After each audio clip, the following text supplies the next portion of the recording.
Welcome back, Shop Rats. Today, here on the show, we're going to talk about how bad do you want it. Let's watch the show intro and we'll see you in about 30 seconds. I'm Mike, and this is Talk About It Tuesday here on My Car Shop. Working out of a 100-year-old refurbished barn, bringing 35 years of experience to projects considered beyond repair. Vision, creativity, and problem solving are essential tools in this place. Watch as we transform junk into polished metal miracles. This is My Cars Shop. It's interesting in life that we always get what we really want. And we may not think we do, but we kind of do. We get whatever our priorities are. And I run into so many people who talk about wanting to do a car or have a car or get a car, but who never do anything to make that happen. And at the end of the day, it's obviously other things are a higher priority. Nothing wrong with that, but yet there's always this almost a victimness to it that says, I really want to get one, but, and they immediately show you their butt. Hey, that's fine. You know what? I think it would behoove us to be a little bit more honest. We always get what our priorities are. We always get what we want. Now, let me be careful about that. I'm not saying we always get what we want. That's not where I'm coming from, and that could easily be misconstrued and misunderstood.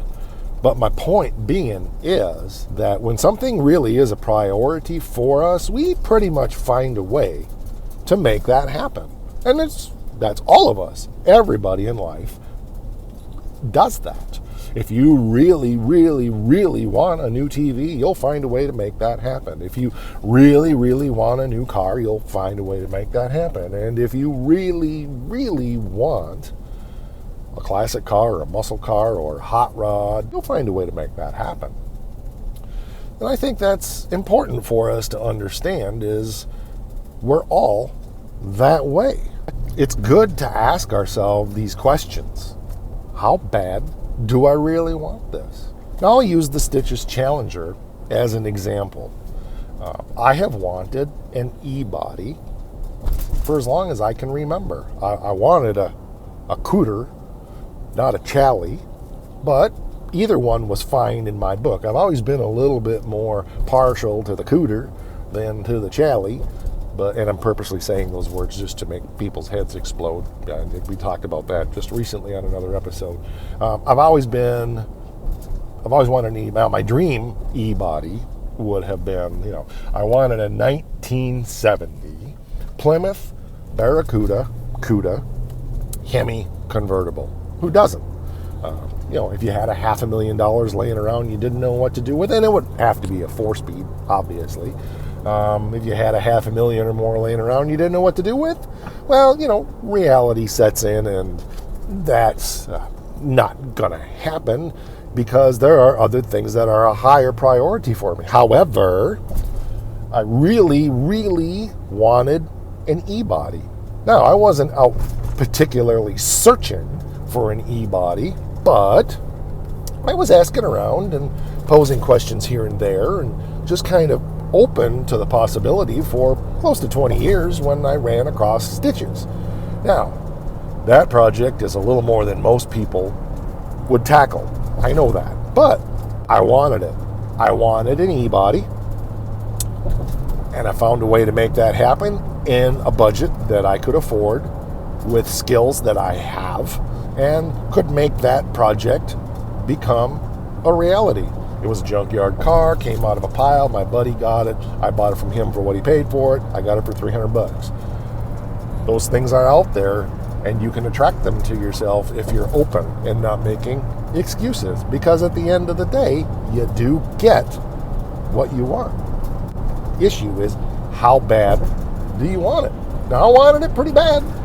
And I would have preferred a Cuda, but Joe and I had talked a long time that he was interested in an e-body, and he preferred the Challenger. Now, he would have been happy had I gotten the Cuda, and when I ran across the Challenger, I thought, well, he's going to end up with this anyway. It might as well be a car that he wants and likes.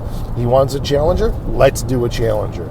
And quite frankly, now that I'm doing it, I kind of get it. I actually am finding that I think I maybe like the Challenger a little bit more than the Cuda. Well, imagine that. But I've spent a lot of time, with my hands on this car, loving it. So it's growing on me, kind of like fungus, How bad did I want it? Well, I took on a project that others have deemed beyond repair. I wanted it. I have the skills. I have the technology. I can rebuild it. I can make it stronger, faster, better than it ever was before. So why not? Why not save something that most people would do nothing with? I'm not saying everybody. There are other people who would take on a project like this. But in general, it's not something most people would take on. But I have the skills, I have the energy, I have the time, I have the space, I have the tools. I wanted it, and I wanted it pretty bad.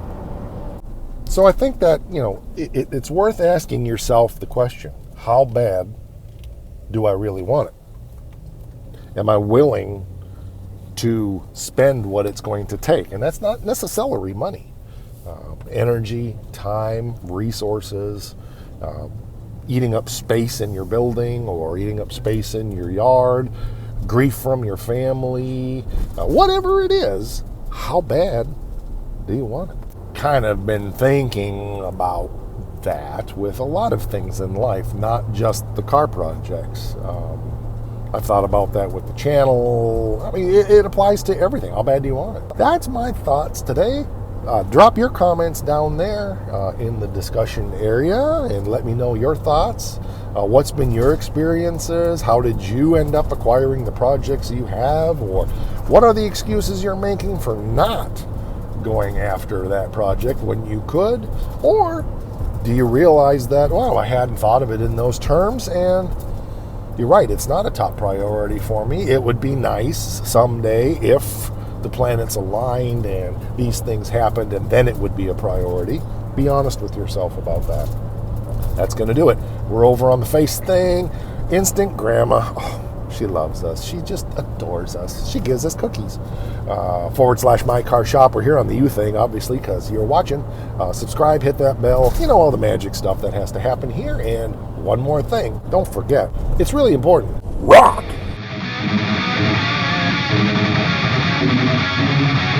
Thank you.